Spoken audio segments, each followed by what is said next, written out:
My name's Kayla, this is Cinnamon Peaches and Sage, and today we're going to be looking at the time period for Pokemon Legends Z-A. Do we pronounce it like Z-A or is it Zeta? Well, I know that some people think that we can't determine the time period of Pokemon Z-A from this first trailer.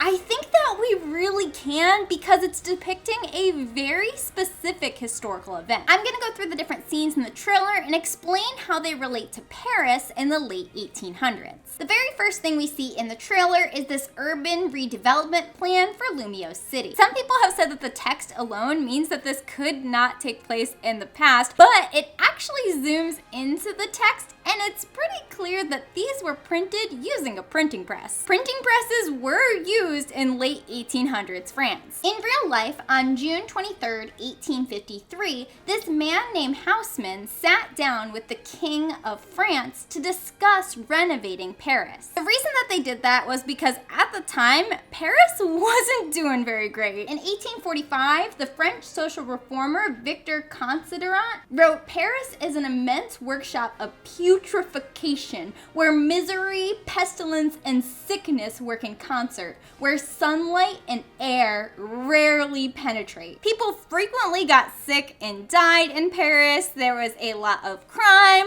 There was a lot of rebellion." This urban redevelopment plan for Lumiose and the goal that is specifically stated in the text of the trailer aligns perfectly with the historical redevelopment plan for Paris in the late 1800s. Plus, the very next scene we see is an example of the very famous Haussmann architecture. This is the type of architecture that Haussmann, the guy who was in charge of this plan, popularized in late 1800s Paris. In fact, this architecture is so iconic that it's what allowed me to realize that we were going back to Kalos in the first place. One thing you should know about Haussmann before we continue is that he was a very controversial figure. So while I personally think Haussmann architecture looks really cool, there are definitely some people who are not a fan. Their reasonings are kind of valid though. More on that in a bit. In the next scene of the trailer, it zooms in. We see people walking as well as trees. Some of the main goals of Haussmann's development plan was to widen the streets of Paris and also to incorporate more nature.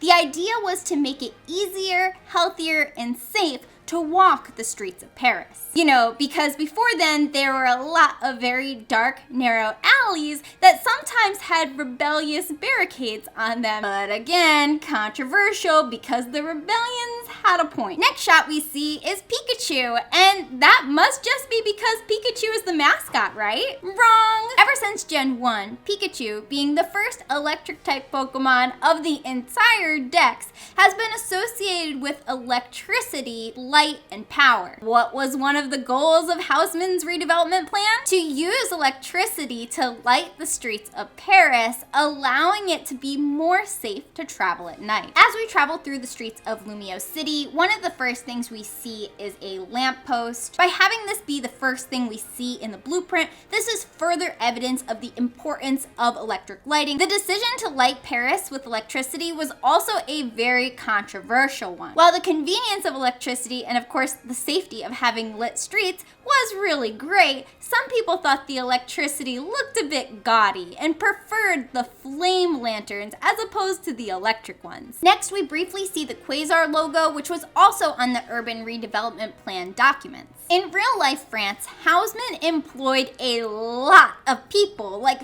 thousands of people, to work on this project. Quasar is very likely going to represent the organization working with Haussmann to realize his plan. Like we worked for the Galaxy team in PLA, we will almost certainly be working for Quasar in Pokemon ZA. We see the wider streets allowing for more safety regarding Pokemon during this battle between Sylveon and Aegislash. Sylveon and Aegislash are able to fight without interfering with people's daily lives because the streets are wider. Same thing with Heracross and Pinsir, who are fighting in the background. There are many shots in the trailer of Pokemon and people getting along. In Pokemon Legends Arceus, Pokemon were seen as dangerous. If I'm I'm right about where ZA falls on the timeline, it would be right after Pokemon Legends Arceus. That would mean that people might still be a little afraid of Pokemon at this time. So in an ideal world, from the perspective of some people, Pokemon would be a little bit more controlled. How does Pokemon being controlled relate to Hausmann's redevelopment of Paris? Well, one of the reasons that Hausmann decided to redesign Paris was because the lower class working people in Paris were seen as dangerous. The King of France, and thus Hausmann working under him, wanted to make Paris more difficult for the lower class people to rebel. For example, like we see in Les Miserables, the streets of Paris were so narrow that it was easy to build barricades blocking them. By widening the streets of Paris, it would make it more difficult for people to build barricades. It would also make it easier for law enforcement to get to and break up any sort of rebellions. In Pokemon ZA, I think it's pretty likely that the Pokemon themselves are going to represent that lower class group of people. Hausmann basically forced a whole bunch of lower class people out of their homes and paid them very little to do it. I could totally see a situation in Pokemon where we are moving Pokemon to a specific area, possibly out of the city or one of those 5 circles that we see on the map, in order to make the city feel safer for the human characters. Considering this would throw off the balance between people and Pokemon, and Zygarde's role is to maintain balance,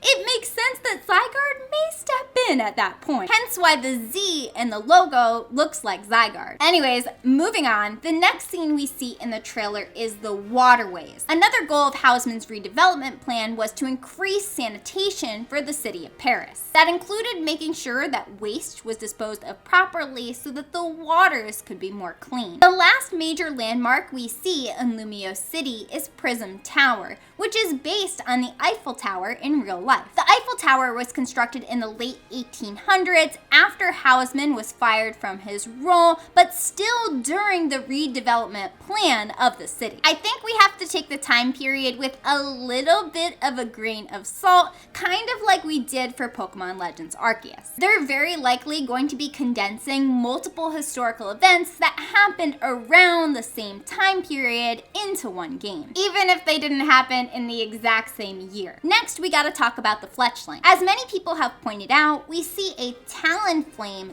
de-evolve into a Fletchinder and then de-evolve into a Fletchling. I think this is because we're seeing the plan for Lumiose City in its finished state, but we're gonna be starting at the beginning. It's not gonna be built up when we start. So while we can imagine what it's gonna look like, we are not there yet when we're playing the game. This is also why at the end of the trailer, we end up back at a paper version of the map, back at the beginning. Finally, the very last thing we see, and something that some people may have missed because it's at the very end of the trailer, is the Mega Evolution symbol. While Professor Sycamore says that Mega Evolution is a new phenomena in X and Y, we know that this is not always the case based on what we see in Omega Ruby and Alpha Sapphire. In Auras, Rayquaza was able to Mega Evolve a very long time ago, though under very particular circumstances. If you're paying attention to Pokemon Masters right now, specifically the new arc with Silver, we're seeing that Sync Stones can also trigger Mega Evolution. Considering this arc with Silver and Masters was part of the same Pokemon Presents as this trailer for ZA, I think it's very likely that they're going to be changing things up a little bit in this particular universe with Mega Evolution. As always, every copy of every single Pokemon game exists in its own separate universe, so it's possible for them to do this without technically messing with the lore, especially if they do a careful job explaining why it's different. It would actually kind of be a good thing if they change how Mega Evolution works,